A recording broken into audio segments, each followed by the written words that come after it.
This is the Astros Postcast, your instant game reaction for the Houston Astros, part of the Locked On Podcast Network, your team every day.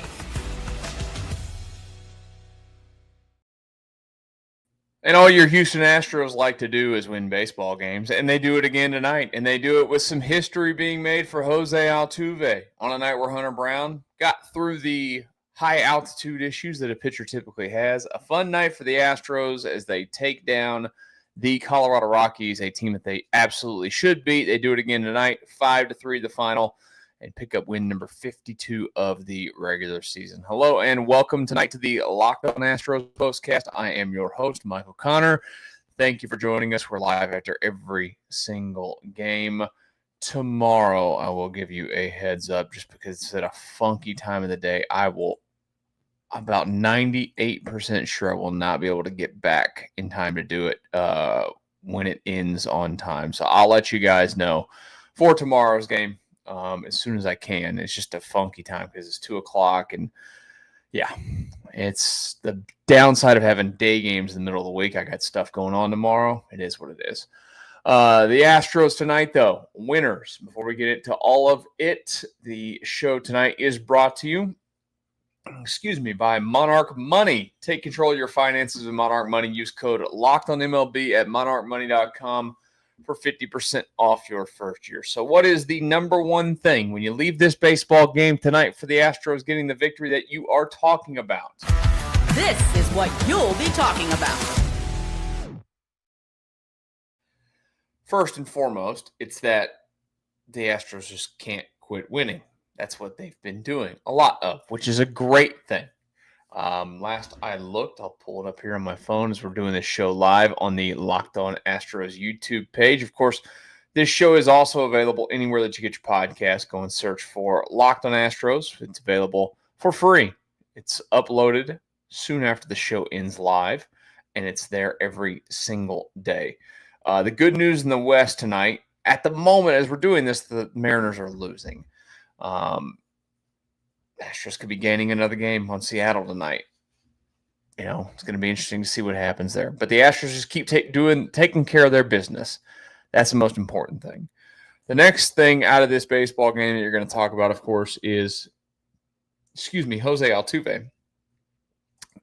You know, obviously, it's always nice when you get a significant history-making hit and you do it with something of consequence. 2-run single to put the Astros out in front.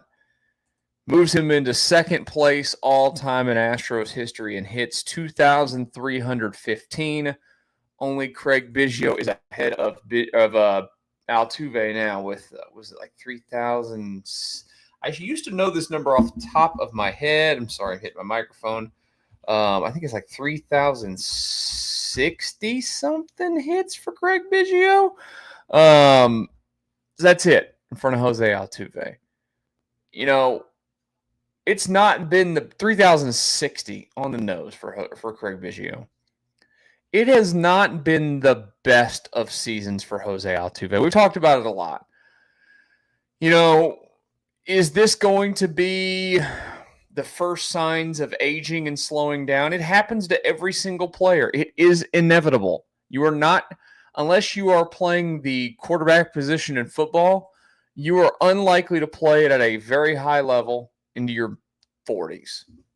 And really, I'm thinking of like Tom Brady is like the number one guy I'm thinking about here. But guys just don't stay at the level that Altuve was at, you know, as they get after 35. And Altuve's 35 now. And it could be.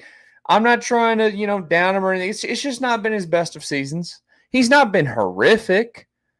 Now, if you believe in the WAR statistic, he's actually, I still believe, worth a negative WAR. So he's not a good player based off the WAR stat.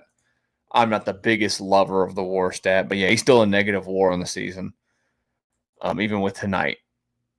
259, 13 home runs, 38 runs batted in, 318 on base.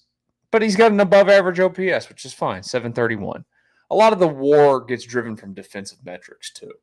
Altuve's been a fat negative for the Astros defensively for a long time. That's why they've moved him to the outfield as much as they have. They've had to play him at second base, though, out of necessity because they got to get bats in the lineup, and, those guys are outfielders, so it is what it is. But again, it's been a trying season for Jose Altuve. He might not ever be the 300 hitter ever again. Maybe he settles into being a 260 to 280 guy the rest of his career. That's okay. As long as he's not like Biggio was the last, 2 years of his career, which was, not a very good player at all. That's fine. I really, really, really, really, really do hope he gets the luck of health on his side and he's able to break Craig Biggio's record. I have said it many, many times. This puts him again second all-time in Astros hits, 2,315. He is the greatest player in Astros history. I know that there are a lot of statistics that you can put out there that Bagwell was a freak. There is no denying Jeff Bagwell was a statistical freak. But Jose Altuve has been, and Bagwell might have been the more well-rounded player as well. Bagwell was an unbelievable defender until his arm fell off. He was an incredible base runner, one of the best base runners you'll ever see. And he was a true five-tool guy playing first base. Now, Altuve early in his career wasn't a horrible defender. I mean, the guy did win a Gold Glove. He had more range, had more speed. Speed can still get up. He could still book it. He's never been an elite base runner. He's never been an elite base stealer. He's had some seasons where he's stolen a ton of bases, but he still gets caught a lot. But I don't really care what the stats are that get thrown out there with, OPS and all these things. There's no better player in Astros history than Jose Altuve. And he gets that even without being first in a lot of categories still, which he will end up being first in a lot of categories.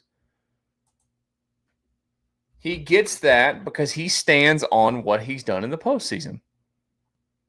It's very simple. He is a all-time postseason legend. Postseason alone, he's got 2 World Series rings, of course. He's played 105 games. 71, 27 home runs. 86 runs batted in 841 OPS. He's one of the 2 or 3 greatest postseason players in the history of the sport. And he's come up huge in all the moments when the Astros needed him in all those postseason scenarios, basically. And he had a few series here and there, like everybody does, where, it wasn't fantastic. But he's no Bagwell, he's no Biggio when it comes to the postseason. Those 2 guys were atrocious. And he's not that. Altuve, by the way, if you just go from current numbers, all-time he is, I don't remember the qualification for it, but he's 3rd all-time in Astros batting average behind Michael Brantley and Moises Alou, just ahead of Jeff Bagwell. I'm just looking through a few of the numbers here. Games played. He's up to 1904, so he'll pass Bagwell a couple more years. He's got a chance at Biggio, 2850. Runs scored, he's probably not going to get Biggio there.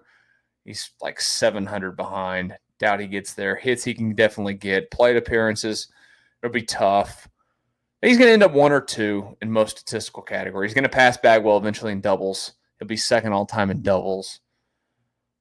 Home runs, he's already 4th. He'll pass Biggio, you'd think. He'll hit at least another 50 plus. He's 49 behind Craig Biggio. I'd imagine he's going to hit 49 home runs and 49 more home runs. The real question is, can he hit enough to pass Berkman for 2nd all-time? Again, greatest player in Astros history. And we have to, even on the nights where, he's not great or whatever, we still have to marvel in what we've watched. It's been 15 years. Man, it makes me feel old. So old. I mean, Jose Altuve is like 8 months older than me. Scary. I remember watching him come in the league like everybody else. Had that day game. Smacks a hit over there to right field against the Giants, I believe. There you go.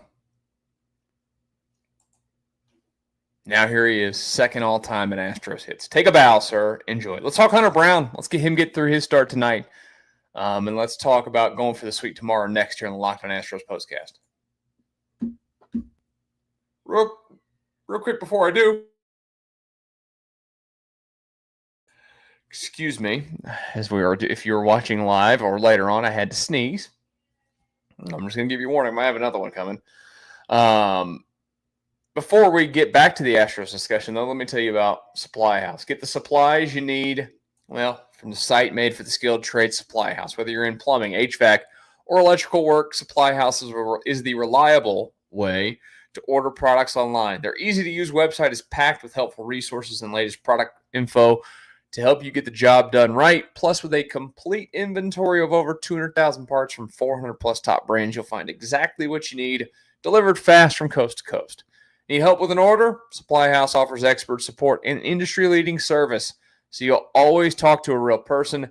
And for trade pros looking for an extra edge, their free Trade Master program offers exclusive perks like a dedicated phone line, free shipping, and discounts on every order. Thousands of skilled professionals are already taking advantage. Now it's your turn.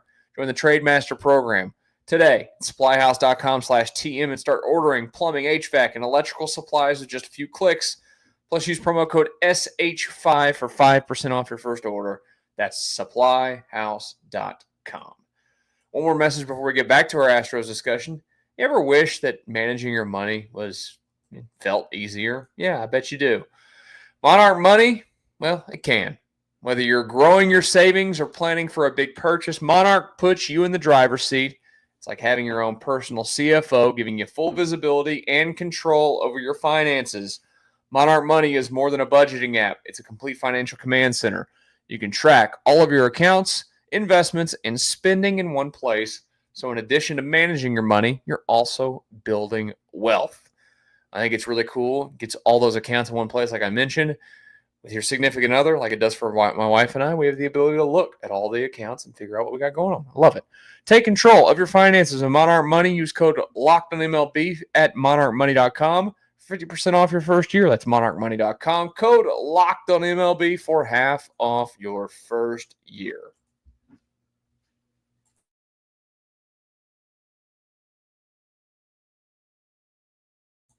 Astros Postcast. Sorry, I had to sneeze again as we were back here live after the Astros beat the Colorado Rockies tonight by a final of 5-3. The Astros picking up win number 52 of the season. Jose Altuve, we talked a lot about him so far.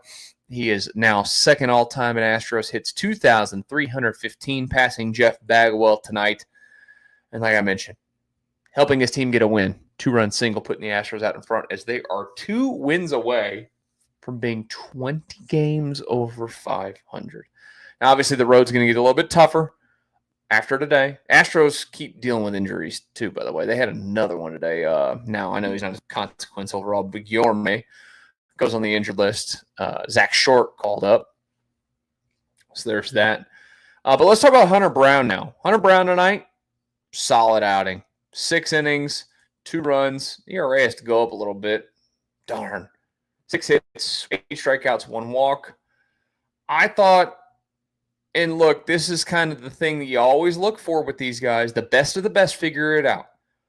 We know the issues of pitching in Colorado. There's not a lot of humidity in the air. It's like 15% humidity there, so it's super dry. It's at elevation. It's been a long time now, but as a kid, we would play, into our teens up there in Colorado in the summers. And even then, like as a teenager, you could feel it. Your pitches don't move. You don't get break on breaking balls the way that you do. The ball just feels different when you're throwing a baseball at altitude up there. Now, I can't imagine doing it as a Major League Baseball player where you're throwing basically a cue ball back there because they, the seams on these balls are so low. I was, I'm throwing with, huge seam back then. But you saw it tonight. Hunter Brown did not have unbelievable control of the off-speed stuff at all. And he kind of got away from it on purpose. And I thought that was huge. I mean, he basically just went out there and overpowered the Rockies with fastballs. He started to throw the changeup too in there because he just could not get the stuff he needed off the breaking ball. That's what the best pitchers do when things aren't going perfect. He did that again tonight. This guy's been the ace of the staff this season. You know, Frommer's joined him now with the way that he's pitched. And these two guys have really carried this thing. He deserves to obviously be in the All-Star game. He will be there. He is, to me, without a doubt right now, I think he's the Cy Young winner in the American League. And I'd be shocked if it changes. He goes over the 100-inning mark tonight for the season too, by the way. The dude is a monster, an absolute monster. It'd be great to keep him and Fromber 1-2 duo together. Just saying. I'm just saying. Tomorrow, they are going for the sweep. We'll see if they can pull it off. They should be able to pull it off. It's a 2-10 first pitch. Like I mentioned, I'm going to try with every effort in my being to try to do his show tomorrow. It's just a funky time for me to get here and be able to do it and also be able to see the game. I'll let you know. Brandon Walter is going to go for the Astros.